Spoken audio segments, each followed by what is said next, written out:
You can call me Tim because that's my name, and I'm going to be your blacksmith for the next 15 minutes or so. During that time, I'm going to make a couple of garden stakes. So they're on display over here. We have two sizes, and funnily enough, I'm going to make one of each during this demo. I'll teach you a bit about blacksmithing along the way, both specifically here on the goldfields and also in general. I'd like to start the demonstration by acknowledging the traditional custodians of the land on which we meet today, that being the Wadawurrung people, and I'd like to pay my respects to elders past, present and emerging.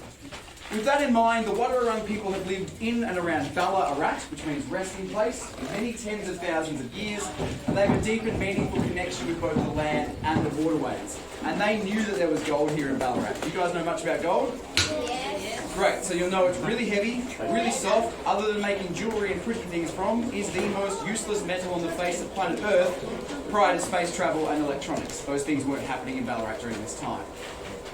So while it wasn't great for making things from, it was perfect for basing, and still is perfect for basing an economy on. So when the Europeans discovered not just the abundance of gold in this part of the world, but also the purity, they started the world's largest gold rush the world had seen up until this point in time. This brought people from every quarter of the globe in search of their fortune. People from the UK, Ireland, Europe, Asia, Africa, North and South America in tens of thousands. A lot of these people left their families, homes, children, customs, morals, religions and languages to come to a country they knew next to nothing about, to partake in a trade some of them had little to no experience in whatsoever, to look for a rare forming metal in the ground. It was an absolute gamble to uproot your life from the other side of the world, come to the goldfields of Victoria, cross your fingers at the pot of land you just paid exorbitant taxes for, hold your fortune. Now that's good to know, because you weren't gambling your life away if you were coming to the goldfields of Ballarat with a trade. If you had goods and services to sell, say for example, you make food, you can make a lot of money because everyone needs to eat. You can also make a lot of money selling candles because everyone needs to see at night and underground. Or if you're a blacksmith and one of the most important people in the entire world, prior to the Industrial Revolution, we could make quite a lot of money on the goldfield just by doing our day-to-day trade. Some metal into what's called a forge. I'm heating it up, applying heat to the metal, then it comes out a different colour, because as it heats up, it becomes different colours. Then I hit it with a hammer and I'm changing its shape. What we call this is a snub. It is the beginning of the scroll that I'm about to put onto the metal. Can anyone in the audience give me the definition of the word blacksmith? And without looking up, I assume no, because nobody knows what it means, except for me apparently. Black refers to the material that I work with, that being iron. You may have heard of tinsmiths, goldsmiths and silversmiths. Blacksmiths are ironsmiths. Iron ore is dug from the ground, it is refined into pig iron, and then we add different stuff to it like silicon to get this, lots of carbon to get this, a little bit of carbon to get this, different metals give us different alloys. It's very complicated, it's called metallurgy. You can study it at university if you'd like to know more. Smith comes from the word smite, which means to hit or strike. Blacksmith literally means iron hitter.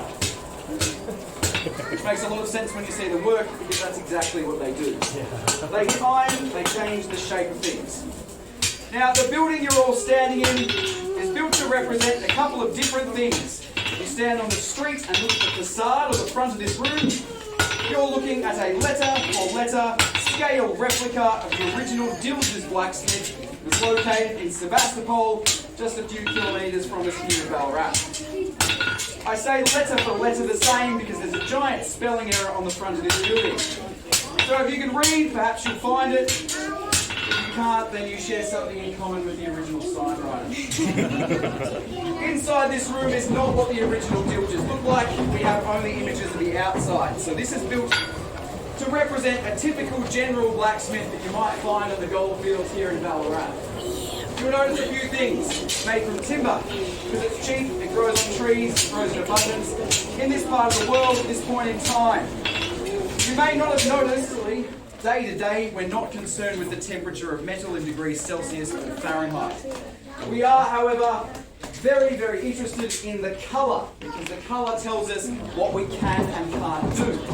That's because all metals do different things at different temperatures, but they all behave in very similar ways at the same colour. The easiest way to understand this colour spectrum is that the first colour it turns, red, is what we call a bending heat, where you can bend the metal. Then it turns to this colour here, that's called orange. That is a forging heat, so we can squash it and manipulate its shape quite drastically. Beyond orange, it turns to yellow. Now yellow is where it's starting to get very, very hot, and we can change its shape quite easily. Then it turns to a white colour. Now white heat is what we refer to as a welding heat. That's because at that temperature, we can take two pieces that colour and join them together to create a molecular bond called a forge or fire weld. The other things you might notice about the workshop we are in, we have 2 workbenches, 2 heat sources, and out the back there's enough space to house a couple of horses at a time. Would anyone like to tell me why blacksmiths made so much money on the goldfields? Horseshoes. Horseshoes is a great place to start. Horseshoes are the bread and butter of the blacksmiths during the 19th century. A horse's hoof is made from the same stuff as our fingernails and toenails, called keratin. It grows just like our fingernails and toenails and wears away when they walk on hard ground. You can think of the roads here of Stockton Hill as giant nail files for horses. So to protect their feet, we nail iron shoes to the bottom to stop their nails from wearing away. Horses do lots of very hard work for us. They are our best friends at this point in time.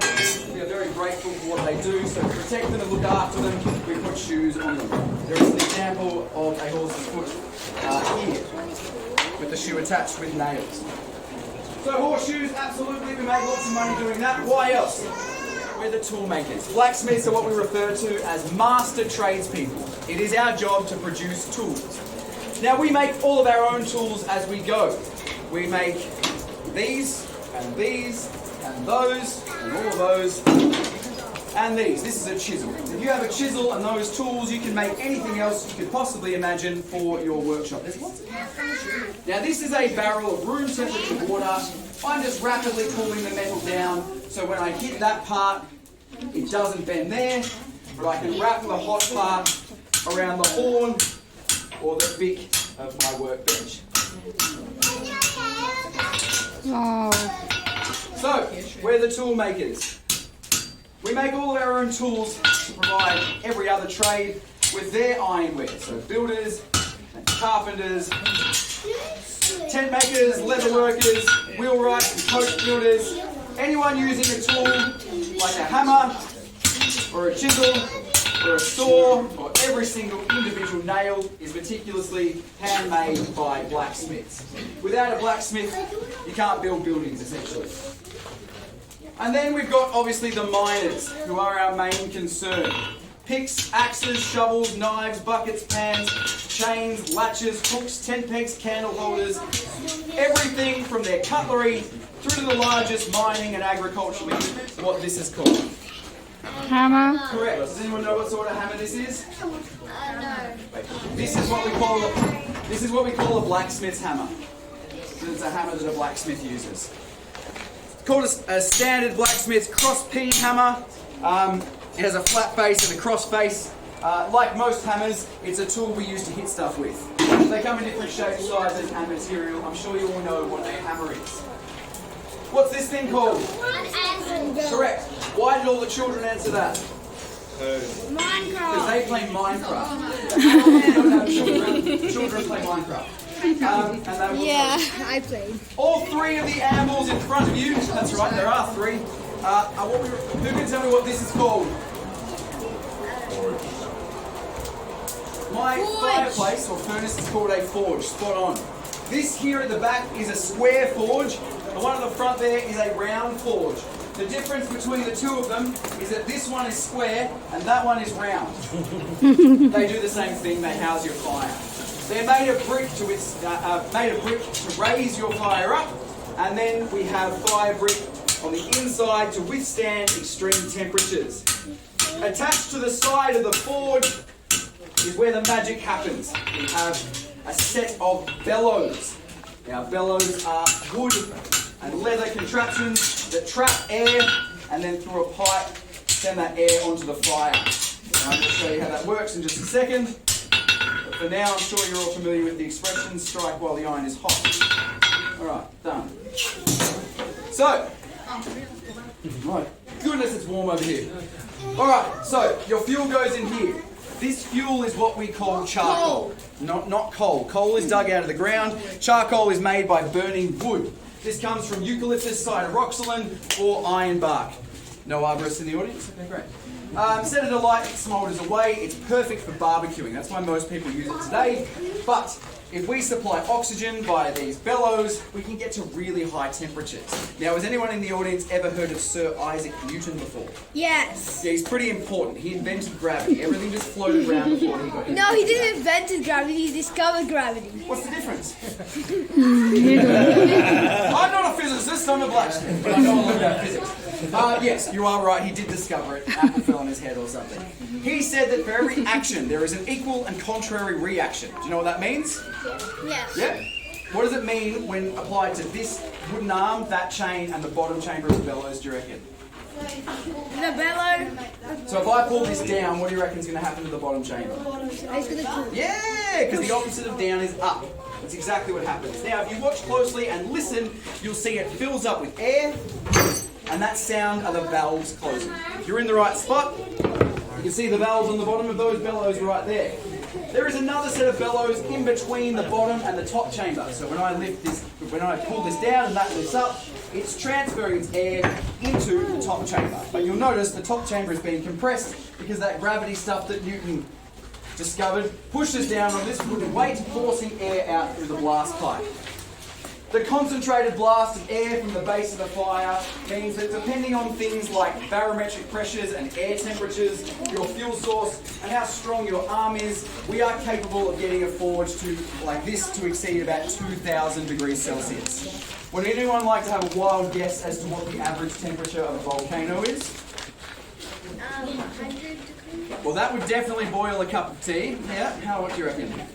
3,000. Well, that's a pretty good guess. That's half the surface temperature of the sun, 2,000 degrees, or somewhere between 1,800 and 2,200 degrees Celsius. In volcanoes, you can melt rock. Therefore, 2,000 degrees is well and truly hot enough to melt any metal a blacksmith was working with on the gold fields. Now, we don't melt metal in order to pour it. We're not smelting here. We get to the melting point so we can weld metal together. So we're using a forge like this, and the metals we use, we made everything for the gold fields. Anyway, this was a weird way to end the demonstration. I've never done this before. Thanks very much for coming. If you've got any questions, please feel free to stick around and have a chat. Otherwise, go away. Hey, that's good. No, in a nice way. Go enjoy the day before the storm hits, apparently. Thank you very much.